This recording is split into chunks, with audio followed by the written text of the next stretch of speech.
Hi everybody, welcome back to NoPro Worship. My name is David Wesley.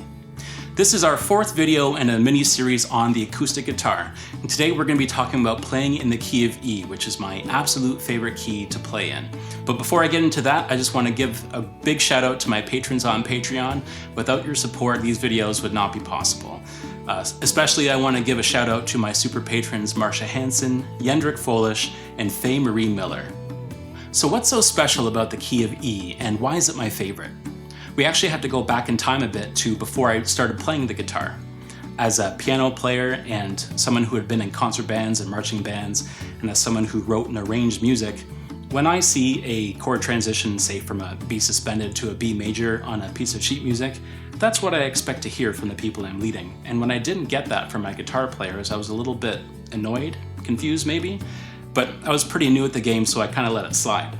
But then when I actually picked up the guitar myself and started to learn it, I discovered that playing in the key of E was not so great. Many of the primary chords are those dreaded bar chords, which are difficult to play for amateur players like myself, and can often sound quite choppy, and you really have to keep your fingers in shape to play them. But I listened to music written by guitar players on guitar, songs like Open the Eyes of My Heart by Paul Föhlisch, and some songs by Jars of Clay, and everything sounded so open and so smooth, but there was something not quite right to my piano brain. They weren't quite playing the chords that I expected, but it sounded great. So what was going on? What they were doing is similar to what we talked about last week in the key of G. They were playing some close cousin chords, some alternate versions of chords that allow the best possible sound in the key of E. So when you play in the key of E in this way, it is the most open and resonant of all the keys that you can play on guitar. Now that comes with the sacrifice of not playing, the exact chords that a piano player might be expecting, but you get a very rich and very distinctive sound. So we're going to walk through the primary chords of the key of E, the same as we did last week with the key of G. We're going to start with the number 1 chord, the tonic chord, and that is E. It's a very easy chord to play. It's one of the first ones that guitar players learn to play. And it's quite rich because you play the lowest possible chord on the guitar, which is, in standard tuning, your E string. Now there's a great alternate version of this chord, which is actually in E5, and it's played much higher up on the neck. And it gives you a very, very open sound. And one of the things that you can do from there is go to an E major 7th.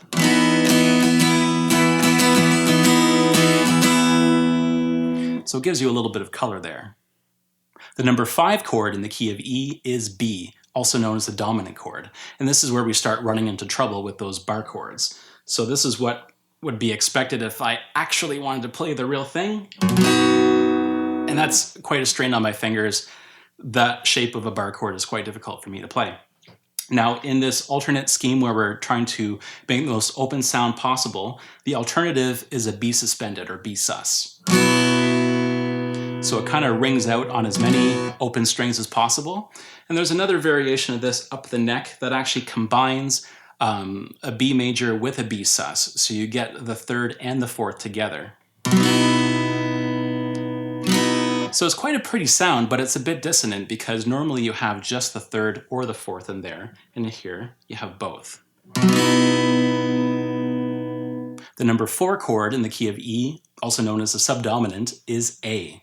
Now most chord fingering charts will tell you to use fingers 1, 2, and 3 across the strings here, but my fingers are short and stubby, so I tend to use 2, 3, and 4.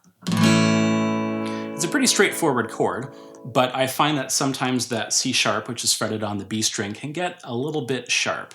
And when we want to keep with that open scheme that we've talked about, we can actually do a variation called an A2, or an A add 9. It kind of takes that happy edge off of the major chord there.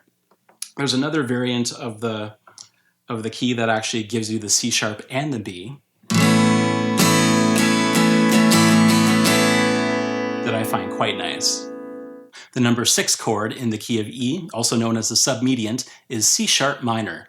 Now, normally this would be played as a bar chord on the 4th fret, which is slightly easier to play than the shape that you need for the B major. But the strings end up sounding a little bit dampened and a little bit high. So an alternate version that can be done is taking away that bar shape. However, you do get a little bit of duplication of notes on the B and the E string. So another way that you could simplify this is to turn it into a C sharp minor 7th. The minor 7th, again, kind of just takes the edge off, this time the edge off the sadness of the minor chord. The number 2 chord in the key of E, also known as the supertonic, is F sharp minor. Now, most guitar players will actually encounter this chord first when they're learning the key of A, because in the key of A, it's actually the number 6 chord. And it's the reason why the key of A is often avoided by beginning guitar players, because, surprise, surprise, F sharp minor is a bar chord. Now, in defense of F sharp minor, it is one of the easier bar chords to play. It's in what's called the E minor shape, so there's just 2 fingers you have to put down. But you still do get that dampening effect, and it can be difficult to do smooth transitions to it. So what's the alternative? Well, the alternative actually isn't much better. You can use your thumb and all 4 fingers to do an F sharp minor 7th. It takes the edge off a little bit, but it's quite a stretch for the fingers. So is there a better one? Well, yes and no. There's a different variant that you could call an F sharp minor 7th add 4, which just requires your thumb and 3 fingers. It's a very rich chord, and there's actually an odd man out, and that is the B string there. And when you consider that you can take this finger pattern up 2 frets and do the number 3 chord, or the median chord, you can start to see the utility, that it's not just about how you're doing an individual chord, but about how you can transition between them.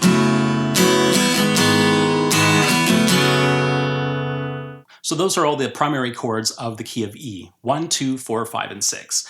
We even threw in a variation of the number 3 for fun. But every key has these chords. What makes E so special? The great thing about E is that you can do transitions between many of these chords in a way that often you only have to take the same finger pattern and move it up and down the fretboard, and you maintain that nice wide open sound. To give you an example of this, this is the chord pattern from the chorus of Unified by Peter Föhlisch.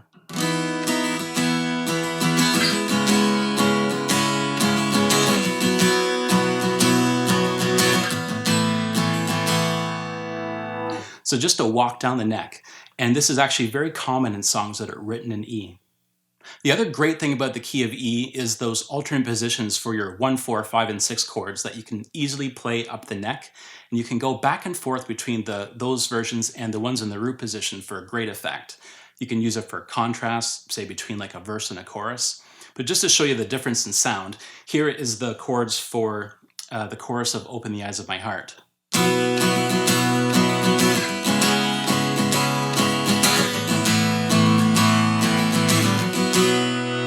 Or you can play them up the neck.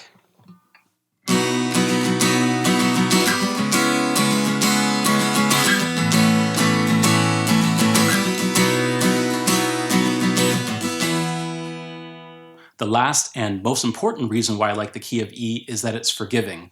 In that open chord shape, you have your top B and E strings playing open all the time. So if you make a mistake, you can just kind of focus on those while you figure out what to do on the bottom 4 strings. Well, that's true, but my real main reason why I like E is just that wide open sound. You're using 5 out of the 6 strings most of the time, and when you do hit that E, especially that E5, that is power.